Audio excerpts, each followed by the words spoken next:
কেটে যাওয়া দুধ দিয়ে যে এত সুন্দর মিষ্টি বানানো যায় আগে জানতাম না। আগে জানলে নষ্ট দুধ কখনোই ফেলে দিতাম না। সব কেটে যাওয়া দুধ দিয়েই মিষ্টি বানিয়ে নিতাম। তো কেটে যাওয়া দুধ দিয়ে আমি আজ কাঁচা গোল্লার মিষ্টি বানাবো, সেটাই আপনাদের সাথে শেয়ার করব। তো চলুন চলে যাই মূল রেসিপিতে। তো 1 লিটার দুধ এনেছিলাম। তো দুধটা চুলা দেওয়ার সাথে সাথে কেটে গেছে। এটাকে ভালোভাবে পরিপূর্ণভাবে কাটার জন্য আমি 1 টেবিল চামচ ভিনেগারের সাথে 1 টেবিল চামচ পানি মিশিয়ে এই দুধের ভিতর দিয়ে দেবো। দেওয়ার সাথে সাথে দুধটা ছানা কেটে যাবে। কাটার সাথে সাথে আমি চুলাটা অফ করে দেবো, তা না হলে কিন্তু ছানাটা শক্ত হয়ে যাবে। এবার একটা চালনির উপরে নেট দিয়ে এটাকে জড়িয়ে নেব। তো ছানাটাকে সামান্য ঠান্ডা পানি দিয়ে এটাকে ভালো করে ঠান্ডা করে নেব।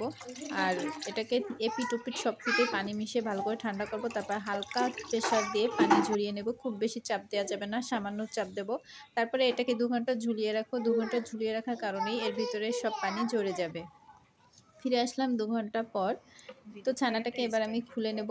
তো ছানাটা দেখে মনেই হচ্ছে না যে এটা নষ্ট দুধের ছানা, পুরো পারফেক্ট ছানাই হয়েছে। আর এই ছানা দিয়ে আপনি যে কোনো ছানার মিষ্টি তৈরি করে নিতে পারবেন। তো হাতের তালুর সাহায্যে প্রেসার দিয়ে এটাকে ভালো করে মুথে নেব। এটাকে অবশ্যই ভালো করে মুথতে হবে, তা নাহলে কিন্তু মিষ্টি ভালো হবে না। তো এটাকে মুথা হয়ে গেলে আমি এটার থেকে কিছুটা সরিয়ে রাখবো।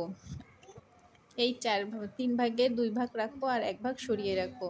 এবার এটার সাথে আমি হাফ টেবিল চামচ চিনি অ্যাড করব। চিনি দেওয়ার পর এটাকে আবার ভালো করে মাখিয়ে নেব। তো এটা আমার মাখানো হয়ে গেছে। এবার চুলায় চলে যাব।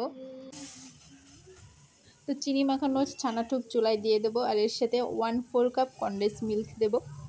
দিয়ে এটাকে ভালো করে নাড়াচাড়া দেবো।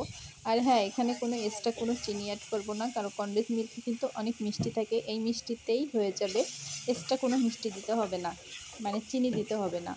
তো এটাকে অনবরতভাবে নাড়তে হবে। এ পর্যায়ে চুলা থেকে সরা যাবে না, কারণ না নাড়লে কিন্তু নিচে থেকে লেগে যাবে আর টেস্টটা নষ্ট হয়ে যাবে। অনবরতভাবে নাড়তে হবে। আর শুকিয়ে আসলে তখন এখানে সামান্য একটি ঘি অ্যাড করব। অবশ্যই ঘিটা দেওয়ার চেষ্টা করবেন, এতে করে কিন্তু স্বাদ বহুগুণ বেড়ে যায় আর সুন্দর একটা ঘ্রাণ আসে। তো প্যানের গা থেকে যখন এরকম ছেড়ে দেবে তখন বুঝতে হবে হয়ে গেছে। এ পর্যায়ে আমি তুলে রাখা ছানাটুক দিয়ে দেবো আর ভালো করে সব ছানার সাথে এটাকে মিশিয়ে নেব। তো মিশানো হয়ে গেলে এটাকে আমি অন্য একটা পাত্রে ট্রান্সফার করে নেব।